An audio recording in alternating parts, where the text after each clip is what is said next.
Muy buenas, bienvenidos a otro video más. En este caso vamos a ver sobre conocimientos generales en la materia de física y química. Más que todo, y antes de iniciar el video también informar que va a haber una clase mediante Meet, ya entre el sábado y domingo. Van a estar atentos. Ok, de acuerdo. Entonces, viendo, por si acaso la clase de Meet va a ser más sobre conocimiento o razonamiento lógico matemático, con preguntas o dudas que tengan sobre el repositorio.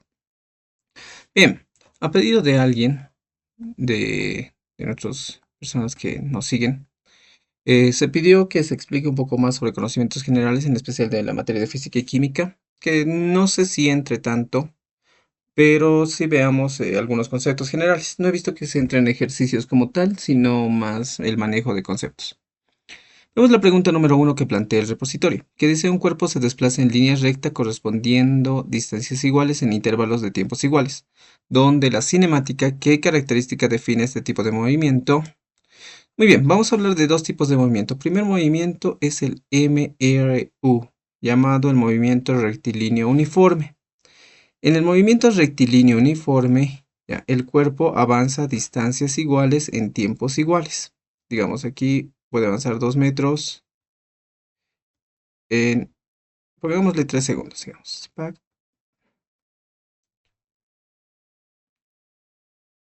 Entonces, sigue avanzando. Dándonos la relación de la distancia sobre el tiempo, ¿ya? En el MRU, ya en el MRU, su característica principal, el MRU, es que la velocidad es constante, no cambia. ¿Sí? Esa es la relación. En este ejercicio, en este pequeño ejercicio, recorre 2 metros en 3 segundos, entonces sería 2 tercios de metro segundo la velocidad de este objeto. Viendo estas características, ya veamos qué es lo que dicen los incisos. La velocidad varía uniformemente con el tiempo, eso es falso. En el MRV, que ese es el movimiento rectilíneo uniformemente variado, la que es constante no es la velocidad, sino la aceleración. La aceleración es constante, ¿ya? ¿Y qué es la aceleración? La aceleración es el cambio de velocidad. En otras palabras,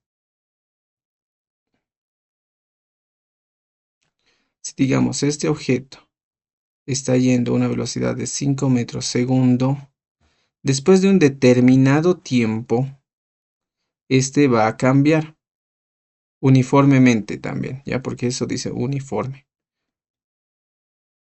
Pongámosle una velocidad de 10 metros segundo, ¿ya? Esto digamos que pasa en un segundo, ¿ya? Y en otro segundo va a cambiar a 15, en otro segundo va a cambiar a 20, su velocidad va a cambiar uniformemente. Eso en el MRV. Pero ojo, ojo, ojo.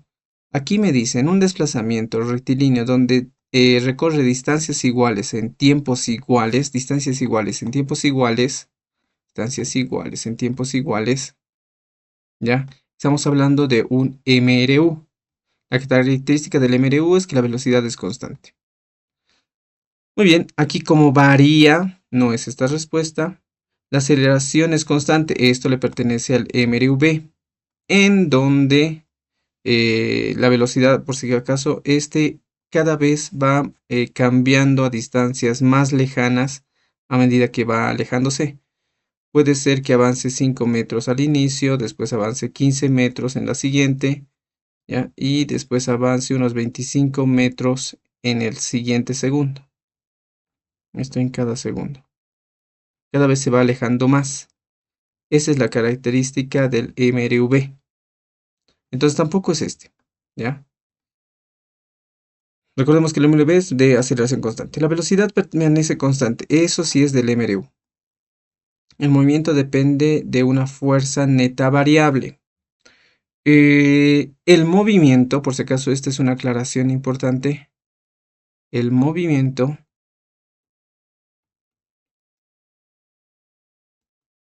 no depende de la fuerza, pero sí se origina de una fuerza, ¿ya?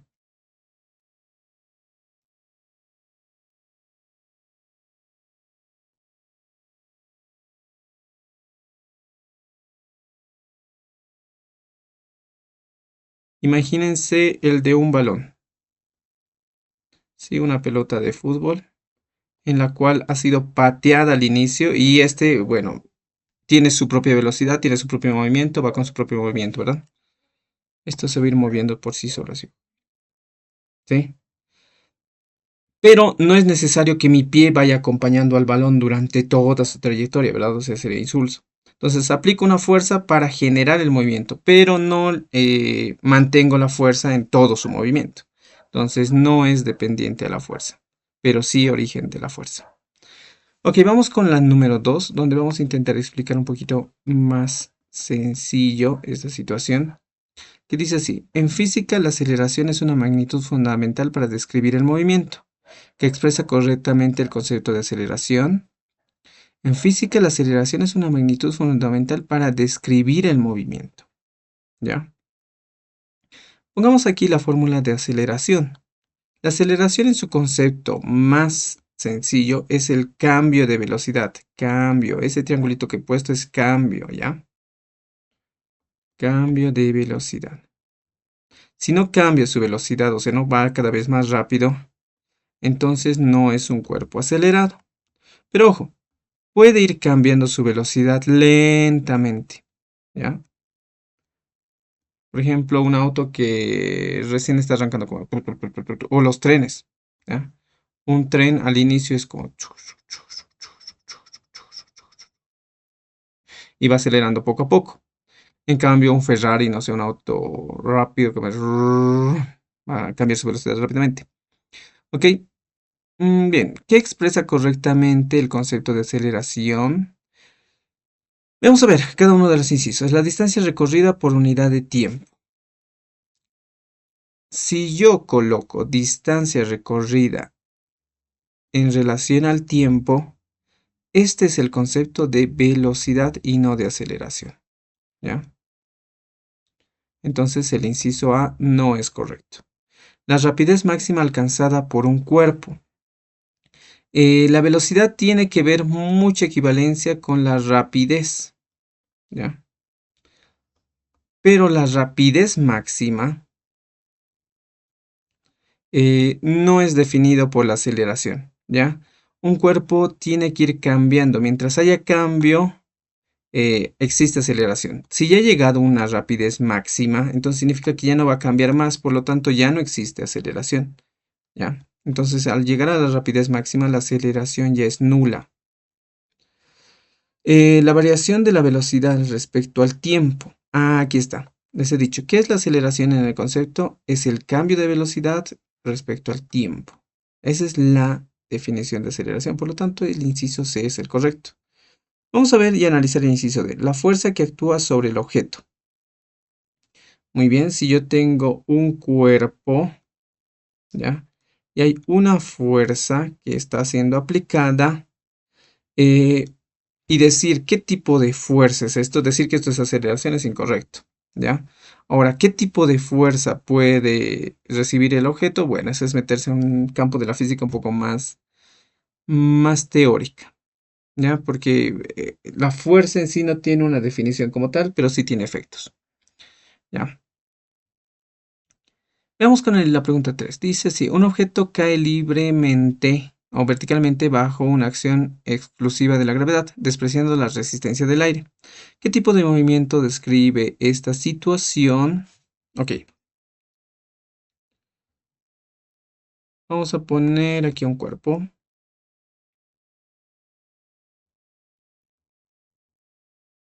¡Zas! Va a caer.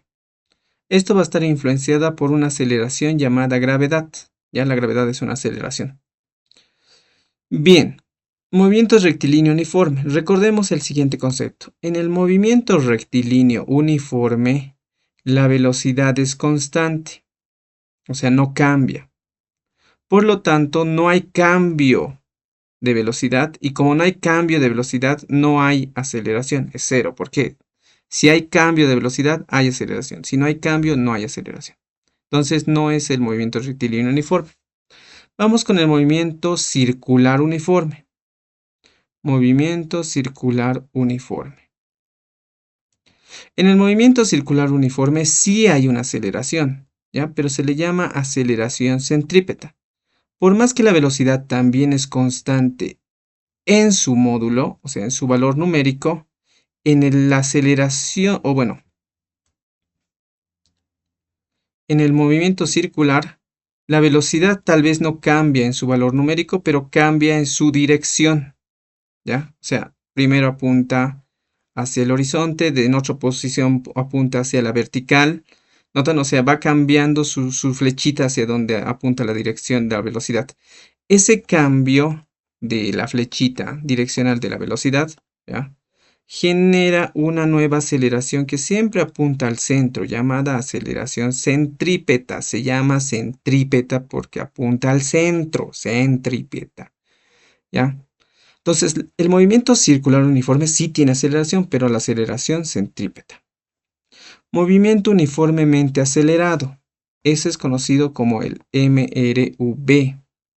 En el MRV sí existe aceleración, ¿ya? Y es constante, pero no es de valor fijo, ¿ya?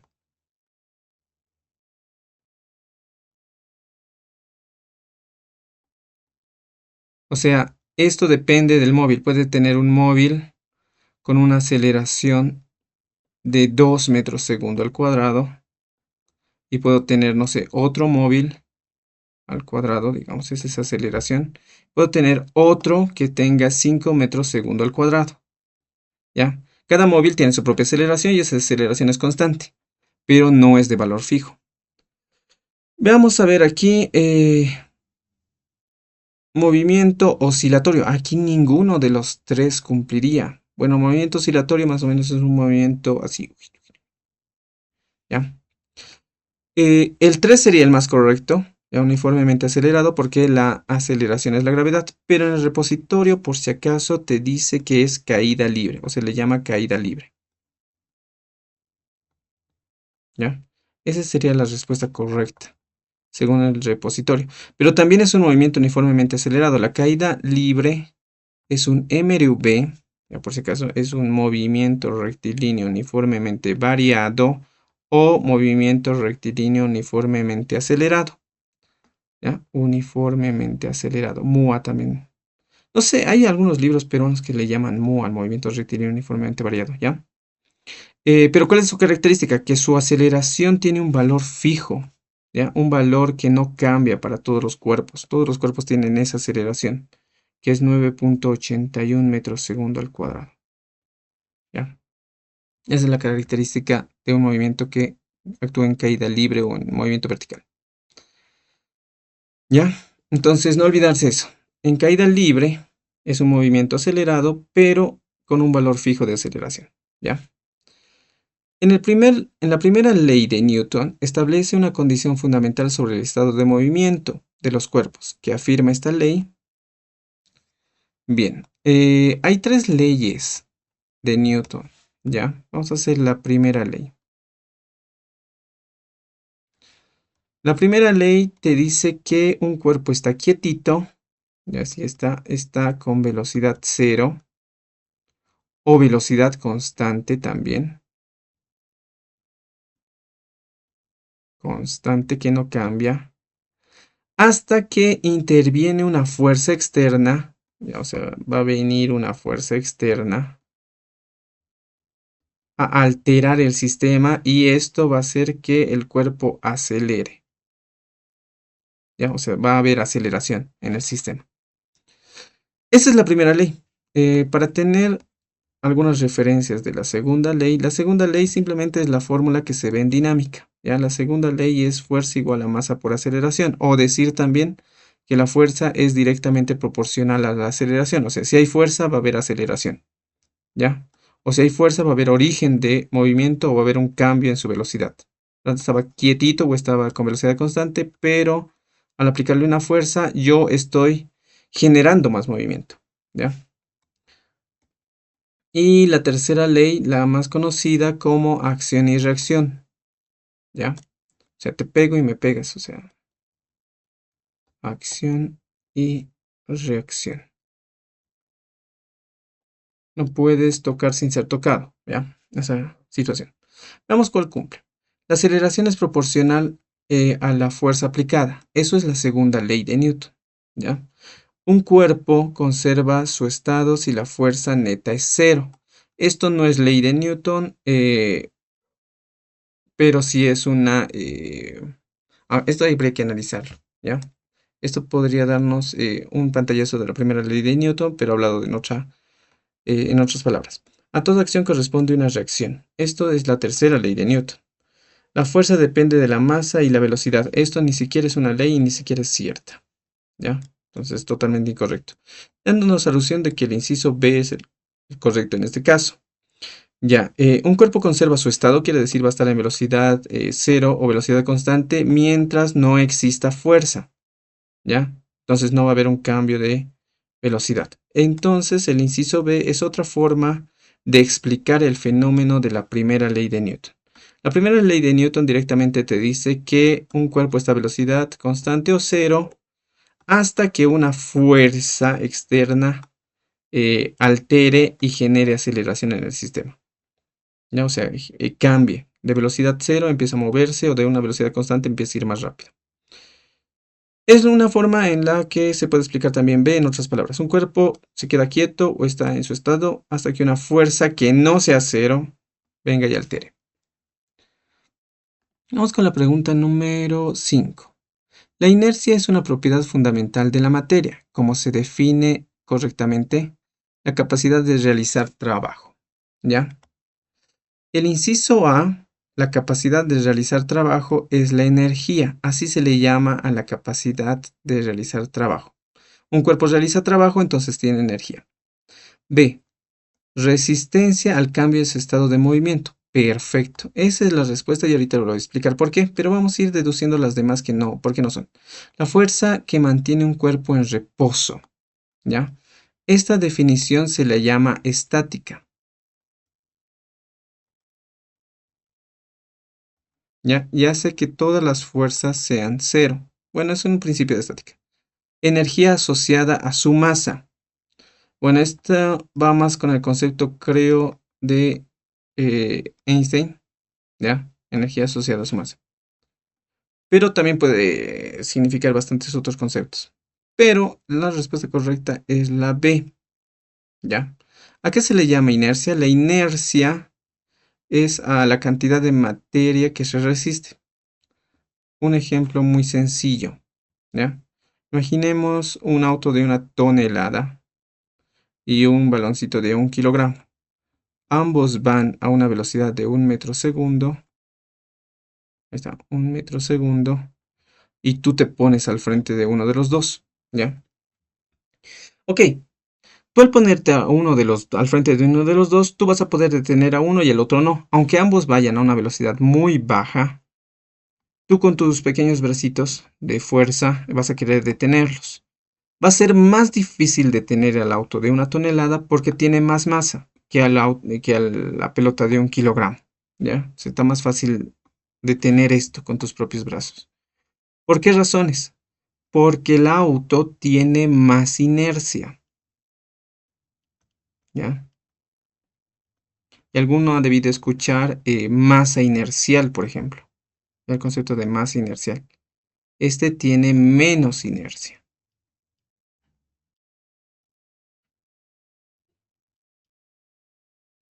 ¿Por qué razones? Porque la inercia está muy relacionado a lo que es la masa. Entre un cuerpo tiene más masa, tiene más inercia. Y cuando un cuerpo tiene más masa, ¿ya? Está más difícil de moverlo, ¿ya? O sea, se resiste al cambio de movimiento, ¿ya? Entonces está difícil.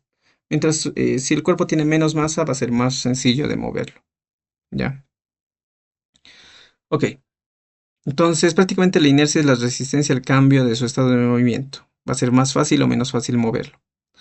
Según la segunda ley de Newton, la aceleración de un cuerpo depende, recordemos que la segunda ley de Newton me dice que la fuerza es igual a masa por aceleración. Esa es la segunda ley de Newton, ¿ya?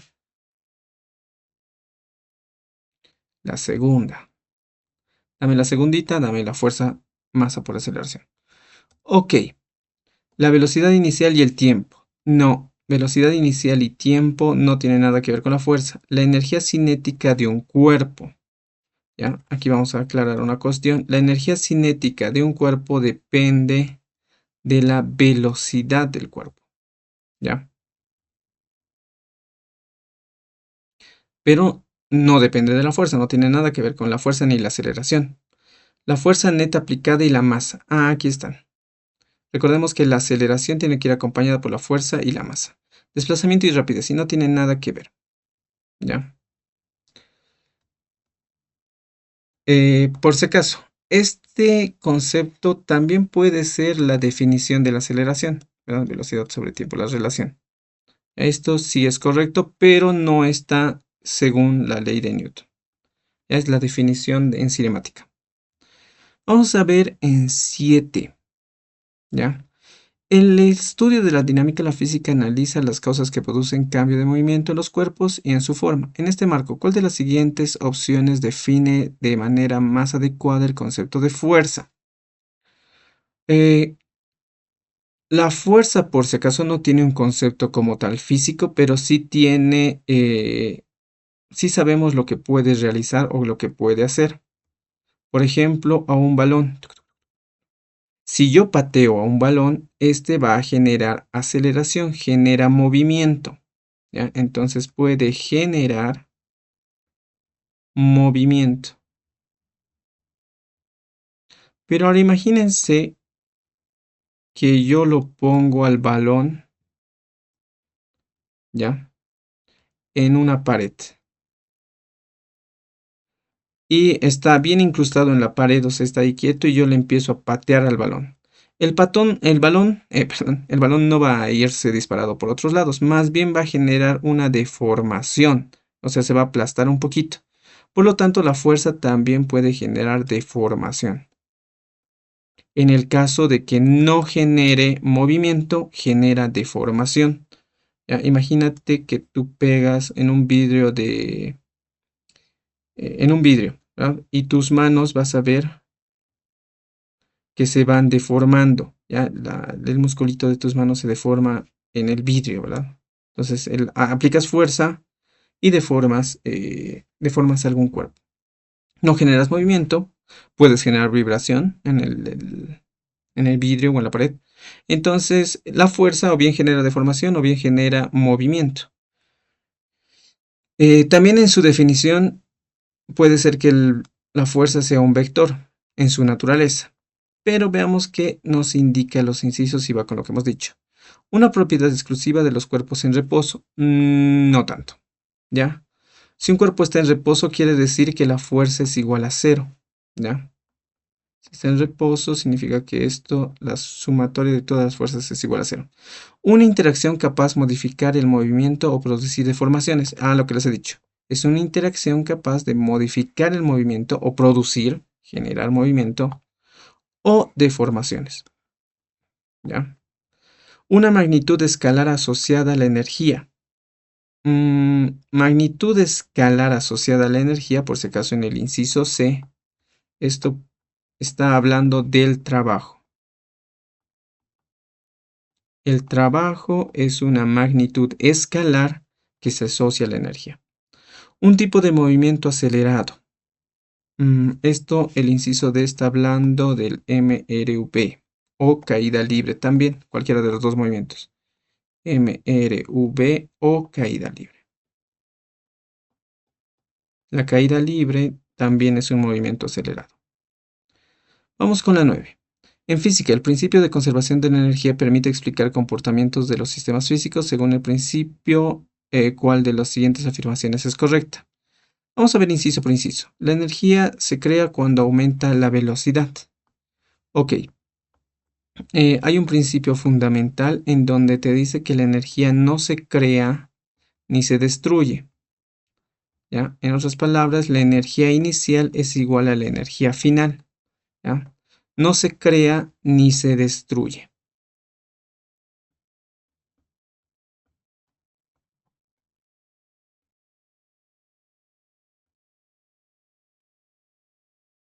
No es una ley de la mecánica, pero sí es una ley de la termodinámica, ¿ya? Por lo tanto, como se crea, aquí me dice se crea, el inciso es incorrecto, ¿ya? La energía total se conserva en un sistema aislado. Esto es correcto, se conserva. La energía siempre se transforma en calor. Esto no siempre ocurre, pero sí es posible, ¿de acuerdo? Por ejemplo, cuando un auto, ¿ya? Está con una velocidad, no sé, muy alta, 100 metros segundo, pongámosle, pues es muy alto, y de pronto frena de golpe, ¿ya? Velocidad igual a cero, o sea, su energía cinética, que es la velocidad, se ha convertido en una energía cero. Entonces, si no se destruye la energía, ¿dónde se fue esa velocidad o la energía de esa velocidad? Pues en el piso, ¿ya? El piso, al sufrir esa variación, se calentó o sus llantas también se calentaron, ¿ya? Y hubo una elevación de temperatura que generó calor. En otras palabras, ¿dónde se fueron esos 100 metros segundos de energía que generaba esa energía? Pues en la calor de la fricción o en los frenos, ¿ya? O sea, se convirtió en calor. Es posible, pero no siempre pasa. Entonces, es un fenómeno muy recurrente, pero si yo aíslo mi sistema, no siempre se va a convertir en calor, ¿ya? Y la energía depende únicamente de la masa. No solamente de la masa, sino también, como hemos visto, de la velocidad y en otros casos vamos a ver que de la altura. Un objeto se mueve sin rozamiento bajo la acción exclusiva. Algo que aclarar en la 9. Tenemos que explicar el principio de conservación de la energía, ¿ya? Ese es prácticamente el enunciado. En la vida real se cumple más el inciso C, por si acaso. El 10. Un objeto se mueve sin rozamiento bajo la acción exclusiva de fuerzas conservativas. ¿Qué ocurre en su energía mecánica total? Bajo fuerzas exclusivas, ya. Vamos a poner aquí dos cosas. Fuerza conservativa.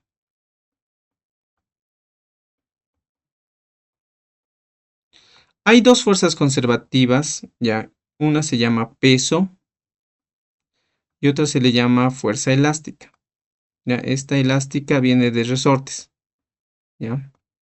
Este cuerpito bueno, el peso es una fuerza que te empuja hacia abajo siempre, ¿ya? Hacia el centro de la Tierra.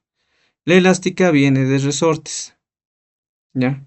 Que cuando tú jalas al resorte, esta también te jala, ¿ya? Si tú empujas al resorte, ella también te empuja. Entonces esa fuerza estamos hablando. Esas son las fuerzas conservativas. ¿Por qué se llaman conservativas?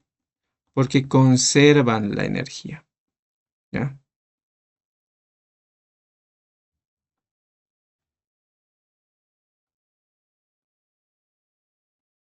¿Ya? Tú puedes agarrar a cualquier cuerpo y ponerle en una cierta altura y ésta siempre va a caer y eso va a generar energía, ¿verdad? Está conservando la energía. La no conservativa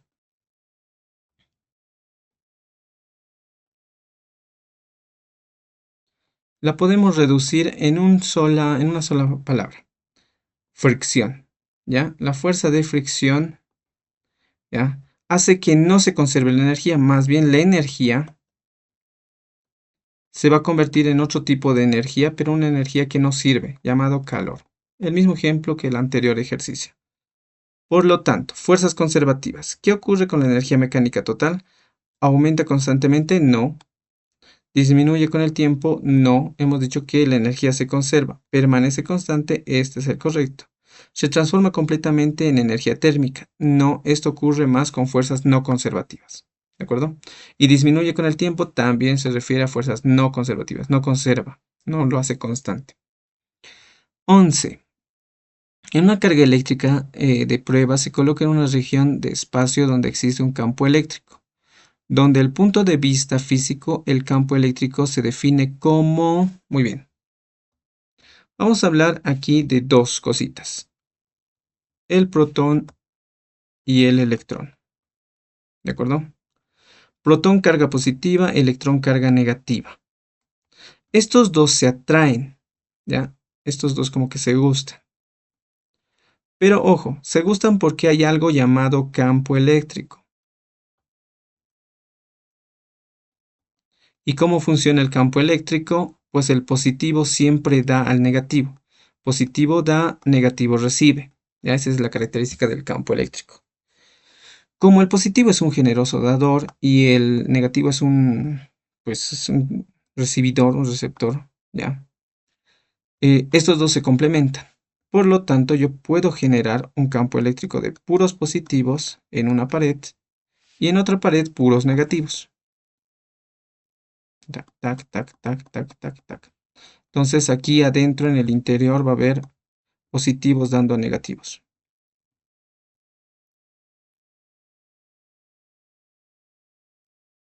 Ya, ese campo eléctrico. Ahora, ¿yo cómo puedo calcular el valor del campo eléctrico en toda esta región? Pues yo lo puedo calcular poniendo un electroncito pequeñito, pequeñito, pequeñito, pequeñito en este campo. ¿Ya? Y evaluar cuál es la característica del campo eléctrico. Si yo pongo el electrón o la carga eléctrica en el campo eléctrico, me voy a dar cuenta de que puedo tener más aproximación. Por si acaso, este que es negativo, a medida que se va acercando a los negativos, va a sentir una repulsión. En otras palabras, va a querer ir hacia los positivos.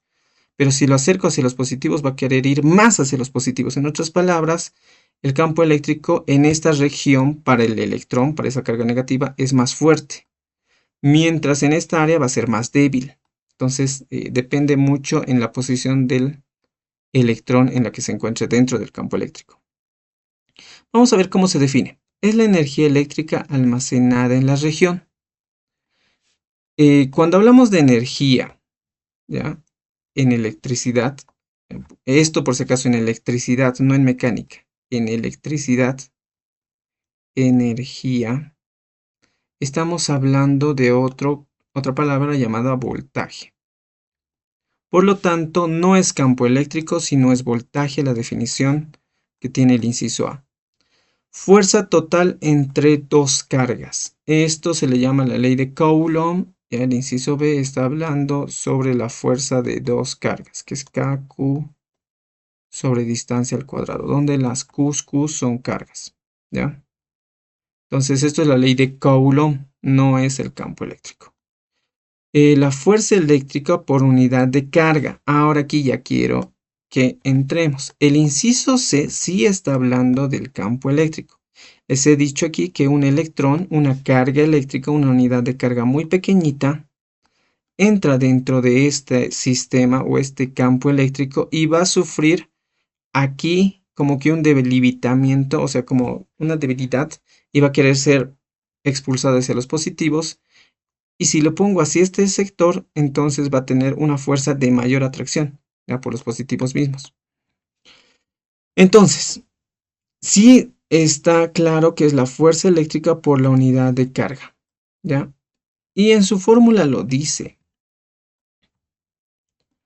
El campo eléctrico es la fuerza sobre la carga, ¿ya?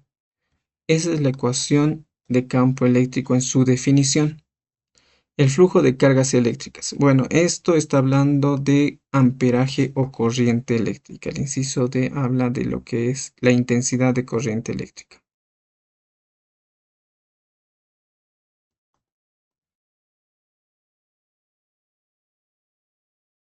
¿Ya? Ok. Para explicar mejor el inciso C, imaginémosle un cuerpo muy grandotote,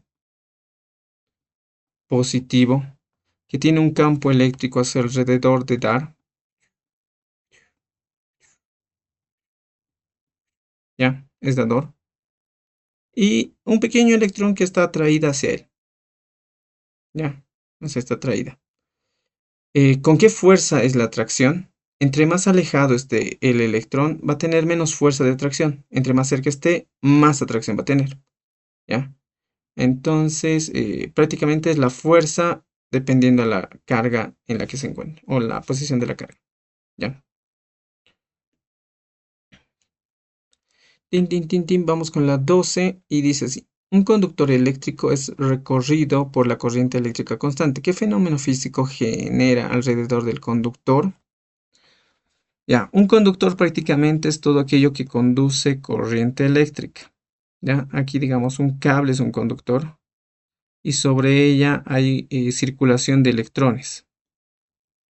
O sea, hay electrones moviéndose. Pues se llama corriente eléctrica, como que el correteo de los electrones. Entonces, al haber corriente eléctrica, hay un fenómeno que ocurre a su alrededor, ¿ya? Ese fenómeno se le llama magnetismo. Y esto nos ayuda a la creación de imanes, electroimanes se le llama, ¿ya? Entonces veamos, un campo eléctrico uniforme, no, si hay un correteo de electrones, o sea, hay corriente eléctrica, sí hay un campo eléctrico, pero no es uniforme. Un campo magnético, esta es la respuesta correcta. Una onda electromagnética, esto habría que ver, ¿de acuerdo? Esto habría que ver porque una onda electromagnética es la unión del magnetismo con el electromagnetismo. No digo con la electricidad y el magnetismo a la vez. Pero como es una unificación de ambos fenómenos, no solamente depende del origen de la corriente eléctrica. Un campo gravitatorio. Bueno, el campo gravitatorio no le pertenece a la electricidad, sino a cuerpos de masas. O sea, en otras palabras, planetas. ¿Ya? Chin, chin, chin, chin, vayamos con la 13. En una onda mecánica se propaga a través de un medio material. ¿Qué propiedad caracteriza este tipo de ondas? Una onda mecánica se propaga por un medio material. En otras palabras, se traslada por un sólido, un líquido o un estado gaseoso. Es un medio material. En otras palabras, eh, en un sólido, en un líquido sería el agua, en un estado gaseoso sería el aire, ¿ya? O sea, se propaga a través del aire, de los líquidos o de los estados sólidos. ¿Qué propiedad característica este tipo de ondas? Se propaga en el vacío. Como en el vacío no hay sólidos, ni líquidos, ni gaseosos, por lo tanto, la onda mecánica no puede ir en el vacío. O sea, esa es su característica principal. Transporta materia. No transporta, pero más bien la onda mecánica ya, transporta energía. Transporta energía más no materia. Requiere un medio material para propagarse. Y eso es lo que te dice incluso la propia pregunta. Simple lógica sería, ¿no? ¿Son siempre transversales? No. Pueden ser longitudinales. Para que te entiendas mejor qué es transversal, eh, imagínate una cuerda de guitarra. Tú rasgueas hacia arriba o hacia abajo, ¿ya? O sea, generas movimiento arriba y abajo. O sea, la guitarrita. Con una cuerda, ¿ya? Para que se me entienda. Tú generas arriba hacia abajo, pero la cuerda se va vibrando hacia los costados, o sea, vibra de izquierda a derecha. Eso es transversal, ¿ya? Longitudinal.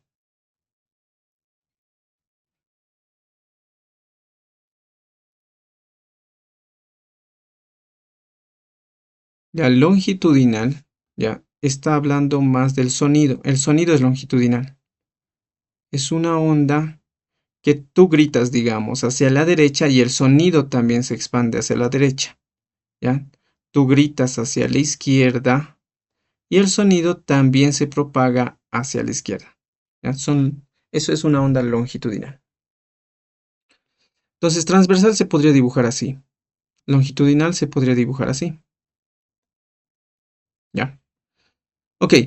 En un plano cartesiano, una recta pasa por dos puntos, 0, 2, 2 y 6. ¿Cuál es la pendiente de la recta? Muy bien, aquí dibujemos al plano cartesiano.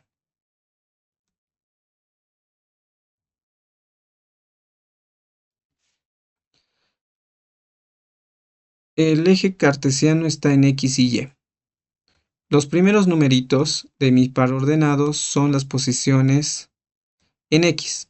Primero está en 0 y luego está en 2, ¿ya? Ahora en Y. En Y está en 2 y está en 6. 2, pongámosle aquí 3, 4, 5, 6. Está en 6. Uno de esos puntos de cohesión, o sea, este es el primer par ordenado, y donde intersectan, ese es el punto que estoy fijando. Este es el primer punto. Uno de los otros dos puntos, y ese es el segundo punto. 2 en X, 6 en Y. 0 en X, 2 en Y. Ok, me está pidiendo cuál es la pendiente de la recta. Esta pendiente. Esa pendiente es la relación, por si acaso, es la relación de lo parado sobre echado. ¿Ya? La pendiente es la relación de lo parado sobre lo echado de Y sobre X. Veamos cuál es el cambio en X. En X, por si acaso, va de 0 a 2. Eso es 2. Ahora aquí, en Y, va de 2 a 6. De 2 a 6 hay 4 espacios, ¿verdad? 2, 3, 4, 5, 6. 1, 2, 3, 4. O puedes restar 6 menos 2, 4. En otras palabras, la pendiente va a ser el parado 4 sobre el echado. 4 sobre 2, 2. Entonces la pendiente es 2. La respuesta dándonos 2. Los demás no son pendientes. En el estudio de los circuitos, la ley de Ohm permite comprender cómo se relacionan las principales magnitudes eléctricas. ¿Cuáles son las siguientes variables que establecen la relación de la ley? La ley de Ohm me dice que voltaje es igual a ir. V y voy a ir, ¿ya? Voltaje igual a ir. Donde esto es voltaje, esta es corriente eléctrica y esta es resistencia. Esa es la ley de Ohm. Vamos a ver. Energía, potencia y tiempo. Nada que ver. Ya no hay energía, potencia y tiempo.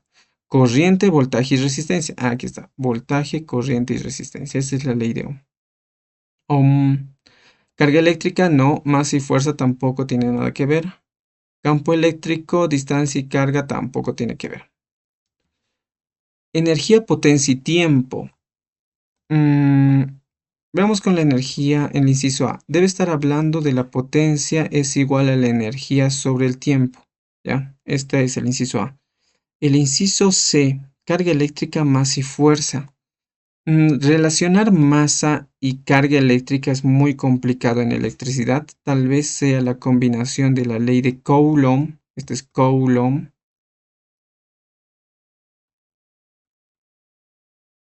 Que está relacionado fuerza y carga. Y también hay otro que es la ley gravitatoria.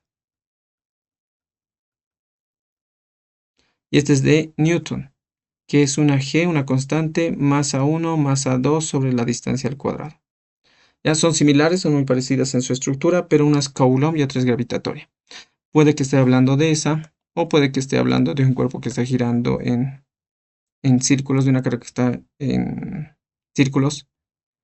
¿Ya? Y ahí se habría una relación en masa y campo, o la carga eléctrica. Campo eléctrico, distancia y carga. Tal vez está hablando del campo eléctrico, que es KQ sobre distancia al cuadrado. Esta es la ecuación de campo eléctrico, pero deducido, ¿ya? Recordemos que el campo eléctrico tiene como definición fuerza sobre carga, ¿ya? Y recordemos esta otra ecuación, que la fuerza es KQ sobre distancia al cuadrado sobre carga, y este es tac, se eliminan cargas y solo te queda esto, que es prácticamente esto, ¿ya? Entonces todo está relacionado, por si acaso. Ok, pero inciso B sería este, ¿no? Esta es la ecuación del inciso B. 16. Un objeto se mueve con velocidad constante en una línea recta. ¿Cuál de las siguientes afirmaciones es correcta? Cuando un cuerpo se mueve en una línea recta, puede que cumpla el movimiento rectilíneo uniforme o también que cumpla el movimiento rectilíneo uniformemente variado. ¿Ya? Cualquiera de las dos. Las dos pertenecen a la línea recta. Vamos a ver. ¿Cuál de las siguientes afirmaciones es correcta? La aceleración es constante, podría ser. Podría ser. Ah, no, pero aquí te dice velocidad constante. Entonces, al ser velocidad constante, la aceleración es cero. Por lo tanto, no existe aceleración. Y si no existe aceleración, aunque aquí puede haber pregunta de trampa, ¿no? Si la aceleración es cero, bueno. Pongámosle aquí, la aceleración es nula. Si es nula, la fuerza neta es distinta de cero. No. Si es distinta de cero, significa que genera aceleración. Por lo tanto, es incorrecta. Rapidez aumenta con el tiempo. Esto es aceleración. ¿Ya? Es cuando existe aceleración. Prácticamente la B sería el único caso diferente. Vamos con las últimas preguntas en este caso, que sería así. En el estudio de las ondas, el sonido representa características particulares relacionadas con la forma de propagación. ¿Cómo se clasifica el sonido según el tipo de vibración en las partículas del medio? Vamos a analizar esto. Onda electromagnética transversal.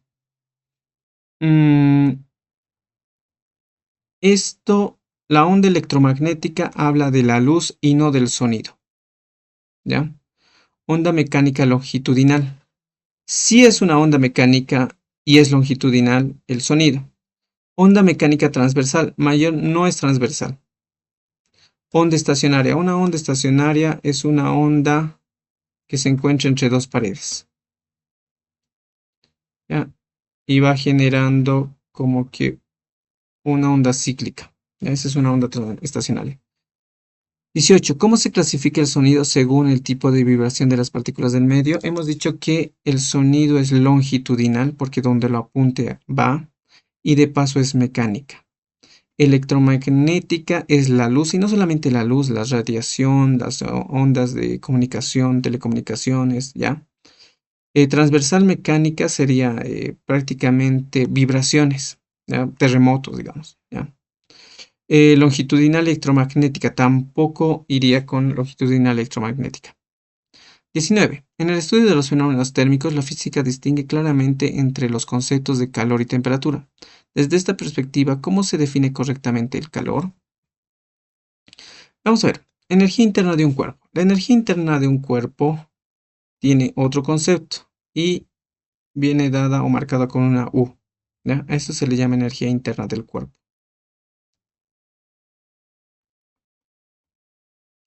Y esto ya es hablar de una materia que ni siquiera llevan en el colegio, que es termodinámica. Tal vez en química lo pueden ver un poquito como liberación de energía interna, cuando un cuerpo entra en combustión, pero no en física. Medida del estado, o bueno, sí en física, pero en una rama que no se ve en el colegio. Medida del estado térmico. Vamos a analizar un poquito de esto. Medida del estado térmico, estamos hablando de la temperatura, más no del calor. El calor y temperatura no es lo mismo.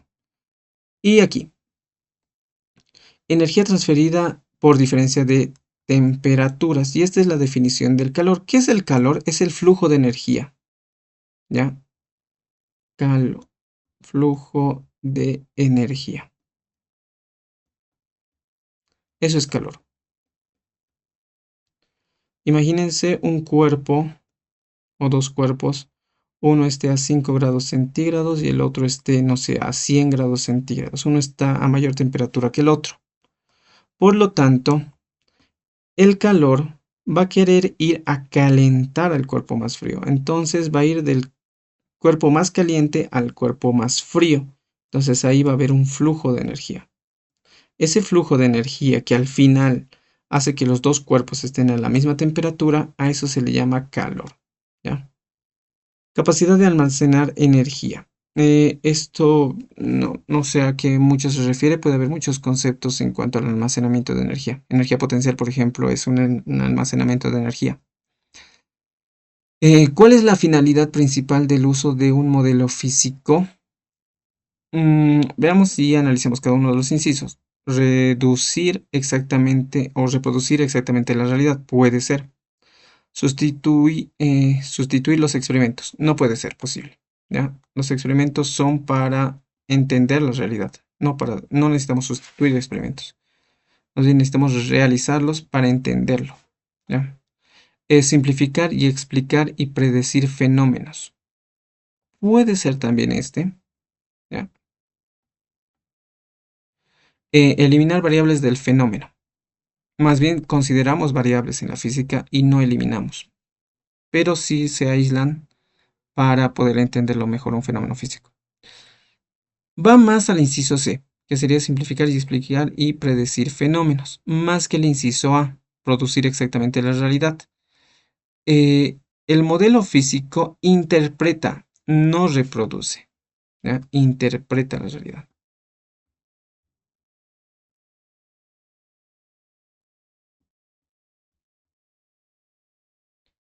Por ejemplo, es como un poema. Tú dices, tú ves una florcita y dices, ah, qué hermosa flor, bella, de color rojo y demás. O sea, tú estás interpretando la realidad, ¿verdad? La rosa es hermosa, con un olor tanto, sí, un color rojo.